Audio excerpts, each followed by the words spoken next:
먼저 자료 관련인데요. 별지로 나눠드린 것이 있는데 일본어 번역 과정에서 생략된 부분이 있어서 첨부했습니다. 관련되는 곳에서 지적을 하도록 하겠습니다.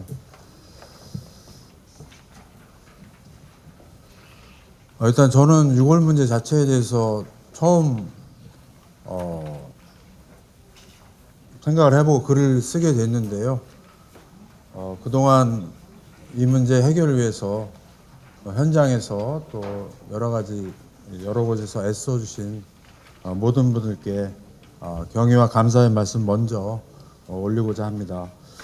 일단 제목이 국제인권규범과 6월로 되어 있는데 이것은 주최 측에서 주제로 잡아주신 거고 일본어 제목이 더 제가 쓴 건데요. 6월 문제에 대한 국제인도법과 국제인권법, 그래서 강제동원 피해자의 6월이라는 것은 뭐 길어가지고 제가 뺐습니다. 아까도 계속 판결, 대법원 10월 30일에 판결 얘기가 나왔는데 아베 수상이 한 발언이 좀 눈에 띄었습니다. 국제법상 말도 안 되는 일이다라는 말을 했는데요. 거꾸로 생각해 보면 청구권 협정상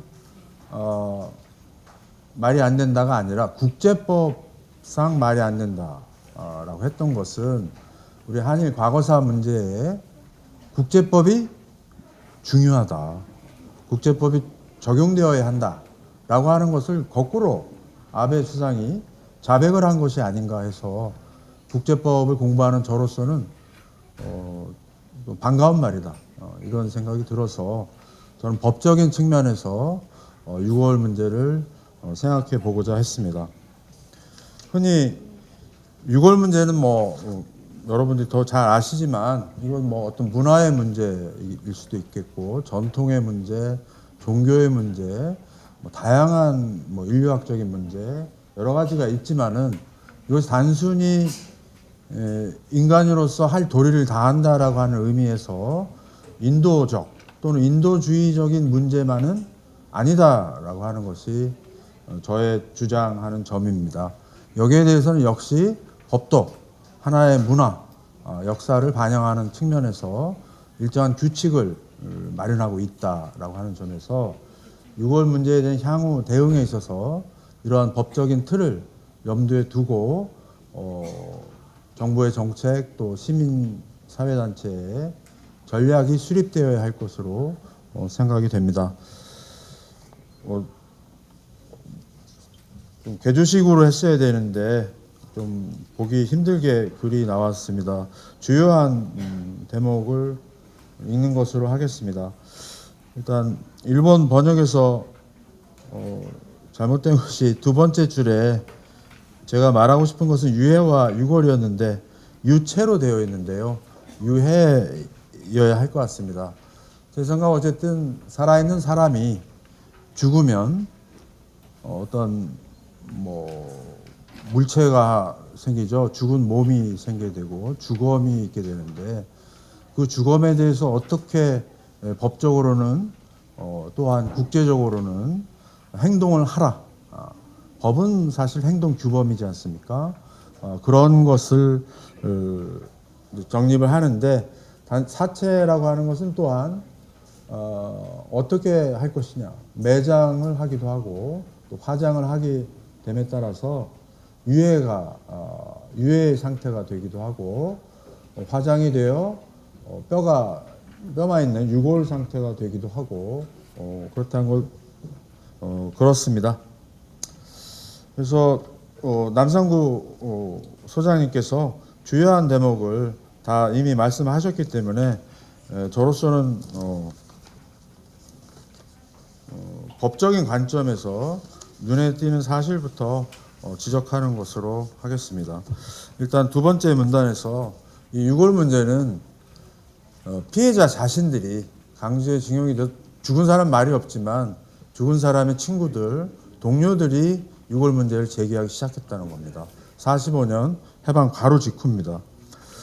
또한 그 마지막에 보시면 55년 남 소장님도 말씀하셨지만 당시 한일 협상 시에 역시 유골 문제가 배상 문제와 결부가 되면서 해결이 어려웠다라고 하는 거죠. 많은 시일이 소모가 되었다는 점, 여기에 대한 책임도 사실은 제기가 되어야 되지 않을까 하는 생각이 듭니다. 다음 쪽으로 가서 사실 지금 법적 상황을 보면 청구권 협정이라고 하는 것이 대일 과거사 문제에 있어서 모든 것을 다루는 것처럼 일반 사람들은 또한 일본 정부는 주장하고 있지만 실제로는 많은 문제들이 남아있고 특히 유골에 관해서는 아무런 한일 간에 아무런 협정이 없습니다. 조약이 체결되지 않은 상황이어서 이따 보겠지만 저의 주요 주장은 앞으로 한일 간에 조약이 유골에 관한 조약이 체결되어야 될 것 같다라는 생각이 들었습니다. 이미 아까 나온 2016년에 일본의 법률 전몰자 유골 수집 추진에 관한 법률은 국가의 의무라고 하는 차원에서 일본 스스로도 어떤 책임을 인정하는 가운데 있기 때문에 그것을 받아서 발전시킬 여지가 있다고 생각을 합니다. 또한 이번에 KBS 등 여러 방송사에서 취재 중인 태평양의 섬인 타라와 섬에서의 유골 문제가 제기된 바가 있습니다. 2016년에 미국과 일본 사이에 협정이 체결됐다고 합니다. 거기 타라와의 유골이 중에는 조선인, 한국인 유골도 있는데 현지에서 화장을 한 상태에서 일본 정부에 전달이 된다고 하는 상황인데요. 이것을 막기 위한 긴급 행동이 꼭 필요한 것이 아닌가 그런 생각이 듭니다. 48쪽에 세 번째 보시면 유골 문제는 단순히 인도적인 문제에 그치는 것이 아닙니다. 유골은 많은 것을 또한 얘기할 수 있겠죠. 죽음의 원인, 즉 범죄의 하나의 증거, 중요한 증거가 될 수가 있습니다. 그런 면에서 1989년에 도쿄에서 발견된 백골들이 있었는데 일본 정부는 그것을 일체 소각해서 없애버린 일이 있는데 일본 주민들이 그것을 금지하기 위한 소송을 한 바가 있었지만 주민소송 자체가 갖는 한계 때문에 성사하지 못한 일도 있습니다. 또한 유골 문제는 법정에서도 다투어졌지만 지금까지 한 번도 유골 반환 청구권이라든지 유골 반환에 관한 국가의 의무라든지 헌법상의 의무라든지 이런 부분에 대해서는 사법적인 판단을 아직도 기다려야 되는 측면에서 향후 소송 등을 통해서 유족들의 권리, 유골 반환에 대한 법적인 규율 이런 걸 확인하는 작업도 필요하지 않은가 생각합니다. 49쪽의 두 번째 요컨대를 보시면 일단 한국은 유골 문제를 전면적으로 제기하지 않고 좀 단계가 낮은 상황에서 협의 정도에 그치고 있는, 그것도 잘 안 되고 있는 상황이고 전담기구도 없는 상황입니다. 일본과 대비가 됐죠. 그다음에 관련 활동을 위한 법적 근거가 강제동원 진상규명에 관한 법률에 있지만 이미 강제동원 진상규명위원회는 활동을 종료함에 따라서 행정안전부가 맡고는 있지만 체계적인 법적인 뒷받침은 없는 상황이 아닌가 하는 생각이 듭니다. 아까도 나왔지만 징용자로 일컬어지는 사람들 또 기타의 방식으로 전장터에서 있었던 사람들 위안부도 있을 수 있고요. 위안부 업자들도 있을 수 있고 또 여러 뭐 상인들도 있을 수 있고 있겠죠. 민간인의 경우 좀 더 주목을 할 필요가 있지 않는가 하는 생각이 됩니다. 국제법이라고 하는 것은 아시다시피 기본적으로는 국가와 국가 사이의 관계에 대해서 법원칙을 정하는 거라고 할 수 있겠죠. 그러나 국가라고 하는 것은 국가를 구성하는 인간이 없이는 성립하지 않습니다. 인간에서 출발해서 국가, 국제사회 어떤 법이 있을까를 보고자 합니다. 이번 대법원 판결에서 가장 중요한 것은 이 판결을 위자료를 지급하라라고 일본의 기업에 명령함으로써 피해자들이 유족들이 갖고 있는 권리가 확인되었다라고 하는 것인데 단순한 위자료 지급만으로 유족들의 권리가 만족되는 것이냐? 그렇지 않다는 것이죠. 여전히 실현되어야 될 것이 있기 때문에 유골 문제 역시 단순히 인도주의만으로 접근할 것은 아니다. 법적 책임도 따져야 될 것이다 라는 생각이 듭니다. 50쪽은 이제 일본의 전몰자 유골 수집법에 관한 것인데요. 제가 번역을 좀 잘못했네요. 제1조에 수습으로 되어 있는데 수집으로 좀 고쳐주시면 좋겠고요. 51쪽으로 넘어가서 역시 지적이 됐지만 한국인의 경우 이 법의 적용 대상인지 좀 더 확실하게 얘기할 필요가 있겠고요. 당시에는 일본 사람 취급했지만 전후에는 일본 사람 취급을 하지 않고 유골에 대한 책임도 지지 않고 또한 유골이라고 하는 것은 영혼과 대비가 된다는 측면에서 사람이라고 하는 것이 죽으면 유골과 영혼으로 만약에 나뉜다면 야스쿠니 합사 같은 것은 영혼의 반환이라고 할까요? 유골도 반환해야 된다면 그런 문제 역시 제기되기 때문에 유골 문제를 생각할 때 그 유골이라고 하는 물체만을 보지 않고 정신적인 가치라고 할까요? 영혼적인 것 그런 부분도 같이 생각을 해야 될 것 같습니다. 일본에서는 전몰자라고 하는 전쟁에서 죽은 사람이라고 하는 표현을 쓰고 있지만 제가 보게 될 국제법에서는 전쟁 희생자라고 하는 개념으로 더 많은 사람들을 군인만이 아니라 더 많은 사람을 대상으로 한다는 점 주의를 해야 될 것 같습니다. 그리고 또한 이 유골 문제는 단순히 자국의 병사의 유골을 가져오는 문제뿐만 아니라 다른 나라, 특히 적국의 유해에 대해서도 일정한 의무를 부과하고 있다고 하는 것입니다. 그런 측면에서 아군, 적군, 일본군, 연합군 또는 식민지의 병사 구별하지 말고 돌려줄 곳에 반환하는 것이 맞다고 생각을 합니다. 이러한 일들은 유골의 발생 원인은 전쟁에 있기 때문에 전쟁에 관한 국제법이 적용될 것이고요.